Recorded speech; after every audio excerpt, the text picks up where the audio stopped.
कि वो नन्ही मुन्नी चिड़ियों को भी झूम झूम कर सुनाता। चिड़िया जब भी चू चू करती वो कहता, वाह भाई वाह, आखिर तुम्हें भी आयात याद हो ही गई। इसी तरह कई दिन गुजर गए और काफी दिन कोई भी जूते मरम्मत करवाने नहीं आया। मोची के पास थोड़े से पैसे थे जिनका वो आटा लेकर आ गया। कुछ दिन के लिए तो खाने का इंतजाम हो गया, लेकिन उसके पास काम अभी तक नहीं आया था। आटा भी खत्म हो चुका था। चिड़िया भी रोटी का इंतजार करते हुए चली गई थी। मोची ने कई दफा उठकर पानी पिया। उसे भूख लग रही थी, साथ में उसे अपने बीवी और बच्चों की भी फिक्र थी। शाम को थका हारा घर आया। घर में कोई अनाज नहीं था। सब लोग भूखे पेट ही सो गए। इस आलम में 2 दिन और गुजर गए। पानी के सिवा उनके पेट में कुछ भी नहीं था। सब भूख से निढाल हो गए थे। घर में कोई ऐसी चीज मौजूद नहीं थी जिसे बेचकर आटा या खाने की कोई चीज लेकर आते। मोची की बीवी रोने लगी और बोली, ये मासूम बच्चे मर जाएंगे। 4 दिन से इनके पेट में एक भी दाना नहीं गया है।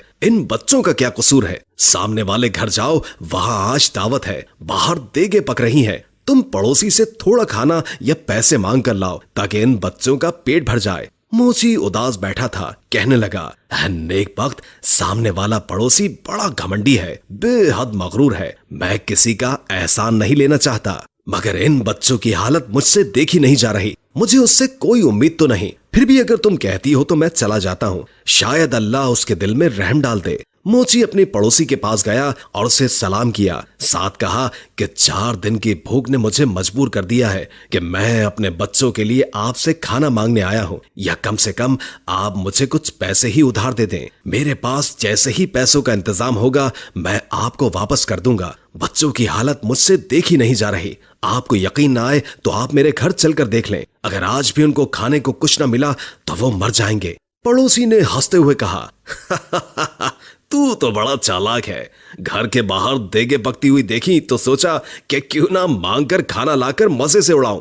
अरे बदबख्त, मेहनत कर, पैसे कमाना बड़ा मुश्किल काम है। मैंने भी बहुत मेहनत की है, तब कहीं जाकर ये घर बना है। तो जैसे मुफ्त खोरे पर पैसा क्यों जाया करूं? अब जा भाग जा। मोची बेचारा खामोश खड़ा रहा। पड़ोसी ने अपने नौकर को आवाज देकर कहा, अरे जरा इस कमीने मोची को धक्का देकर घर से बाहर तो निकालो। खाने की खुशबू पर फकीरों की तरह लपक कर आया है। मेरा पैसा हराम का नहीं है जो इन पर जाया करूं। 2-3 नौकर भागते हुए आए और मोची को धक्का देकर घर से बाहर निकाल दिया। मोची में ताकत तो थी नहीं, धक्के खाकर नीचे गिर पड़ा। नीचे पड़े पत्थर से पेशानी टकराई और खून बहने लगा। जैसे तैसे करके उठा और पेशानी पर हाथ रखा और मस्जिद की तरफ चल दिया। इस हाल में घर जाने की हिम्मत थी नहीं उसके अंदर। बच्चे तो खाने की आस लगाए बैठे थे, बाप का इंतजार कर रहे थे। मस्जिद में जाकर उसने